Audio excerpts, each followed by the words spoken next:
So we got a 1994 Honda Acty. It's a street van. This should be the same for all the trucks too. This is the E07A engine, which I think was from 1990 till, I don't know, I think mid to late 90s. But if you have an early 90s Acty truck or van, this is how to do the timing belt. So what you're going to need, basically 2 jacks. I like to use a beefy jack that locks itself, but also jack stand. You need a second jack with a wood block, or you don't really need to, but something that's for propping up the engine, because you have to move it up and down for a couple times in the process. And then a really good like spanner ratchet set. So first thing, pop off your engine cover, and then we're going to take off the valve cover. So there's a couple different bolts you need to take off. I'll get the light. Okay, so one for the throttle cable. So throttle cable right there. There's another one back down here that you'll see on the actual valve cover. That's for the spark plug wires. And then there are 4 bolts for the valve cover. So there's one here, and then 2 that you can't see down in the back. You'll feel them. Those are all 10 millimeters. So we're going to take out spark plugs and then take off the valve cover, and then I'll show you the next step. I'm going to go to the back left wheel. So passenger side back wheel, you're going to jack it up. The jack point is right under there. Don't jack anywhere else, because that's all flimsy metal. It will bend it. Ask me how I know. So put the jack there. Use a 19 millimeter ratchet. Get these lugs off. We're going to take off the wheel, and then the timing belt is right back in there. So take off the wheel. Oh, if you're doing a water pump, which you should, then we're going to drain the coolant, and the coolant is under the front. There's a little thing you just twist off with your hand. You'll find it. It's pretty easy. So drain out all the coolant, put it in a pan if you want to reuse it, or you can use new coolant. Okay, so wheel off, and then we'll get to the next step. Okay, so wheel is off. Next we're gonna move this not dipstick. I guess it's the oil check. So yeah, I guess that's the dipstick. Sorry, it's been a long day. We're gonna move that out of the way. So you can see, yeah, down there, just follow it. There are 3 10 millimeter bolts. So yeah, just at the base of the dipstick there are 2, and then there's like 1 on a bracket right there. So those are all 10 millimeter. Take that off, and then don't pull it out, because then your oil's going to spill out. But we're just going to take dipstick, rotate it to the right, and then we can get all this plastic covering off. Once we do that, you're just undoing some clips on this front one. So like the right there is, come off with your finger, and there's a couple that just go all the way around that first plate, and that's what hides your pulleys for like the AC compressor and your alternator. So we're going to take that off, and then we can get to the meat of this. So I'm going to do that real quick. Alright, so we got that cover off. That's pretty easy. Next, we're going to jack up the engine. So I've got a wood block, just a little smaller jack, prop it up just a little bit, and then we're going to take off this engine mount. So this one's first. That is a 17, and then the rest of them are 14. There's 3 that go to the engine block, and then there's 1 kind of hidden up there that goes to the alternator tensioner. So yeah, take this one off first. The engine will drop, and then you can get access to these 2 that are hidden up here. They're like just off where you can't get an extension in there, but once you drop it down from here, it's pretty easy. So take that off, and then I'll show you what to do. And bracket off. I forgot to mention, if you don't have a jack stand yet on your car, as you should, make sure there's one on the axle or some other part. That one is, I think, a 12. The others are 14, 17, and then the one for the alternator tensioner is a 12 up there, and then it kind of just slides out. Mine has a washer in between where the tensioner is, almost like right on there. So if that falls out, that's where that goes. All right, next we're going to take off the fan and the pulley for the alternator, or this is the crank too. So we're going to take these 4 These are 10 millimeters. So take those off, take the belts off, and then set this aside. Alright, sorry, so I got that off, and then you have to take this thing off to get the belt off. I just want to get out of the way. So there's one 10 millimeter there, one there, and then there's one kind of hidden up here. So take that off, and then our next step is going to be, I'll do this all at once, is taking off all these covers. So there's a couple clips, like right here there's a clip, there's a couple down below. You'll see them just go around the engine, and they're all just taken off by your hand. And then we're going to take off one 10 millimeter bolt up there. There's one in there, one in there, one underneath the pulley. It's kind of, I don't know if you can see it. Yeah, right there. I think that's it. There should just be 4 bolts that you have to take off to get this timing belt cover off. Oh, did I say that one already? Yeah, there's one up there too. Okay, I'm going to take all these covers off, and then we'll be able to see the timing belt. For now, here we are. So pretty easy. If you know what you're doing, like without this video, man, it took me forever. There's no information about this. I did have one of the bolts, which is just so, there's nothing in there to grab onto. So I just ended up like kind of chiseling around the plastic, and I'm just going to leave that in there. I'll tape that off. Literally all that does is keep dust out of here. Okay, this is the hard part, or I don't know, can be. So there might be a tool to get the crank bolt off. I'm not sure. I went to AutoZone and Advance and showed them a picture, and there was no rental tool or anything. I've done newer Civics, and there's a tool that kind of holds this in place. Couldn't find anything, so I ended up making a tool to do it. First, we're going to take off this belt, so you can just undo either one of these idler pulleys. If you want, you can also mark it. If you just want to do kind of the whiteout technique. If you want to do that, you don't even need to remove this, because you see in there's a little arrow, and you need to line that up with the crank gears right here, but they're hidden underneath this, and the only way to get this off is to take off this bolt.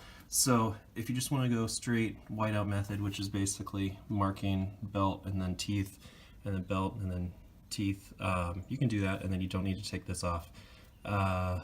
If you want to do it the right way, and also if you're changing out your seals behind your cam and crank seals, you need to take this off, and also you need to take that off. And I don't know how to, I'm not going to do that seal because I don't know how to get that one off, and it looks in good shape, so I'm just going to leave that one on.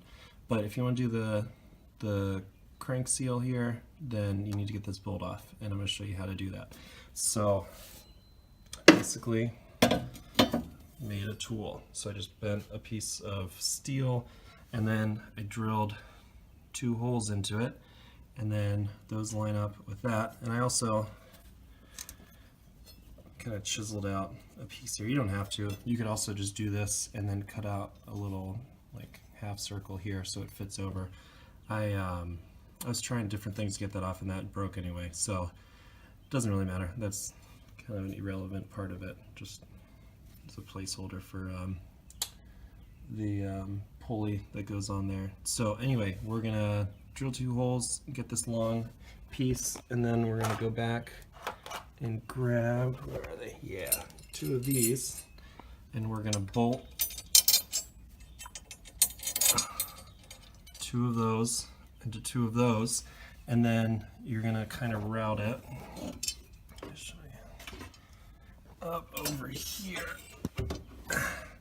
So it goes from here, and then it sits on top of the axle, and then so whenever we're cranking on this bolt, if we're loosening it or tightening it, one, it'll hit up against the leaf springs here, and the other one will hit up against the axle. So either way, we'll be able to get it off. So I'm going to put that on, and then I'll show you how to do it. Alright, so this is the setup. So we got those 2 bolts in, it routes up through there, and then it's hidden against the leaf spring. And then 17 millimeter bolt for the crank, and you're going anti-clockwise to get it off. Yeah, basically Sorry, I just got a low battery light on my phone. So yeah, that there, and then 17 millimeter big beefy ratchet, and then giant cheater bar going underneath there. And so you don't need to do anything on this side. You just let that be, and then you're just cranking on it. And it's it's on there. You have to really get it. If you think you're gonna break something, you won't. I've done this a couple times with this method. So yeah, I'm gonna crank this off, and then I'll show you where the timing marks are. So we got that bolt off. Be careful, there's a little key on this guy. It comes out of the pulley right there. So make sure not to lose that. So you should have bolt, and then this little guy, little key, and then cover. Once you get that off, now you can actually see the mark, which on mine, it's right there, that little triangle, and that's what you're lining up with that guy. Okay, so we're belt off next, and then my water pump's good, so I'm not actually going to do that, but water pump's really easy. You basically have 4 10 millimeter bolts that go around, and then pop that off and pop a new one back on once you're this far. That's the easy part. But yeah, slide off the old belt, and then we're going to line up the new one. Alright, so not much has changed in the videos, but a lot has changed in real life.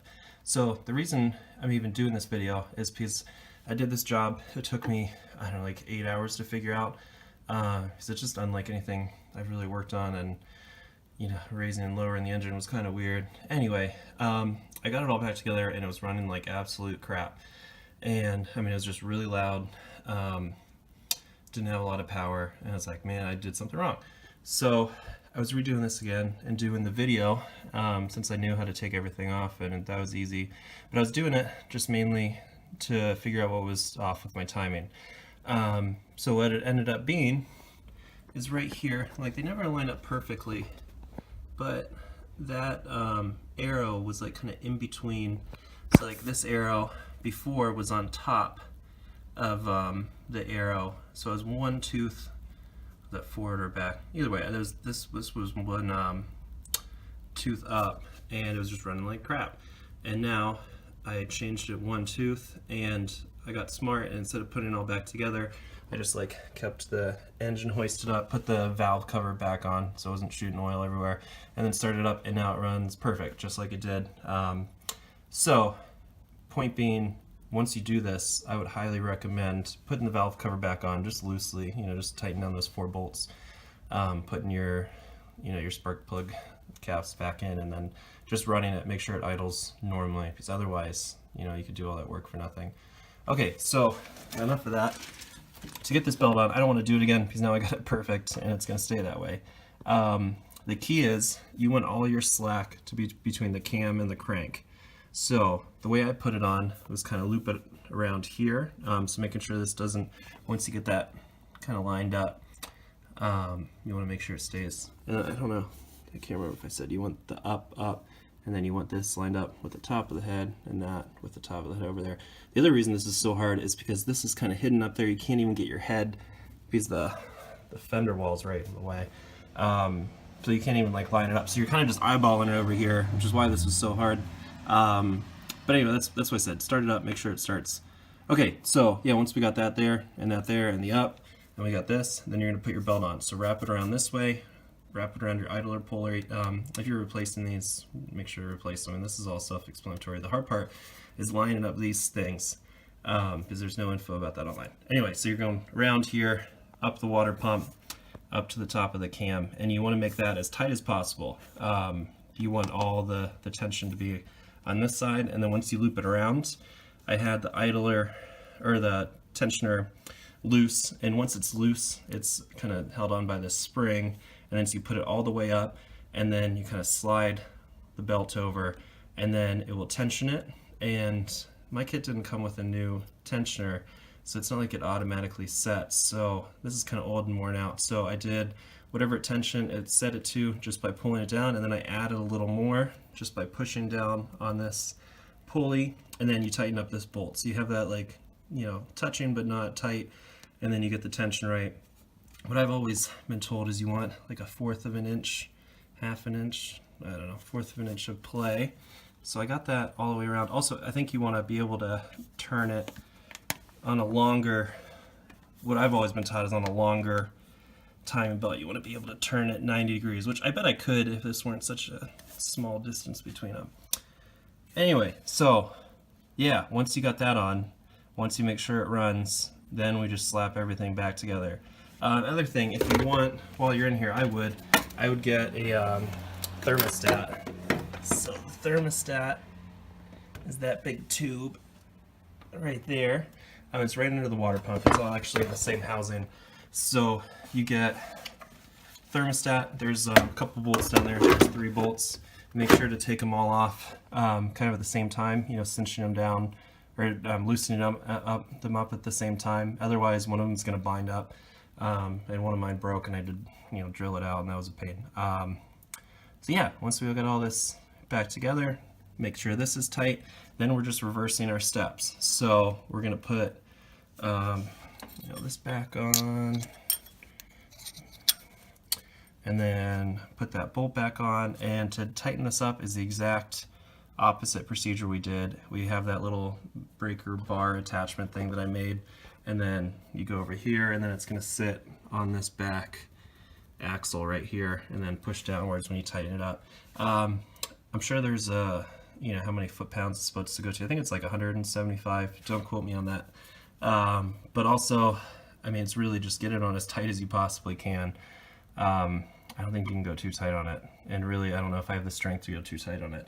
So I just put it on there, used the breaker bar, did the reverse of what I did before. And then after that, you're kind of home free. I take some fiddling with the jack to get these back in. Basically, you attach the motor mount the same way that it came out. So you're going to attach these with the engine lowered enough where you can see the bolt holes, and then you attach the motor mount, kind of push this out of the way. Yeah, and then you attach it up into the frame here. Your alternator bolt, this one you can just snap on. So like you put that on, and then for your belt pulley here, you can just like put the belt on, and then you can stretch it and then pop it back in, just for this one. And then for the alternator, you're going to need to loosen it, and then there's a tensioner up here, so once you get the frame piece on, like the motor mount on, you can attach that. You can loosen this one, loosen this one, and then it will rotate, and then you can move it down, get that belt on, and then tighten that back up. That's really easy. If you're tackling this job, I'm pretty sure you know how to tighten or loosen an alternator. But yeah, put everything back together, start her up, and then if you did your water pump, you are going to have to refill the coolant. So you come over to the passenger door. This is so stupid. I've never seen anything like this. Passenger door, and then you can see the cap right there. You have to take some covers off that I've already taken off. But yeah, you take those covers off. That's where you fill it up. I had to kind of put 2 long funnels together, and then you put that in, and then put a regular funnel up there, and then pour it in. It's a 2-person job, so that's definitely a pain. And then if you're like me and you leaked a little oil down there with the valve cover, you need to put some in. So your fill is right back here. So just put in, I don't know, estimate how much you lost, and then you can also check it with the dipstick later. Okay, I hope that helps some people. I know this was a pain to do on my own, but hopefully if you're tackling this job, this video helped you even a little bit. Feel free to reach out with any questions if something doesn't make sense. But good luck and have fun.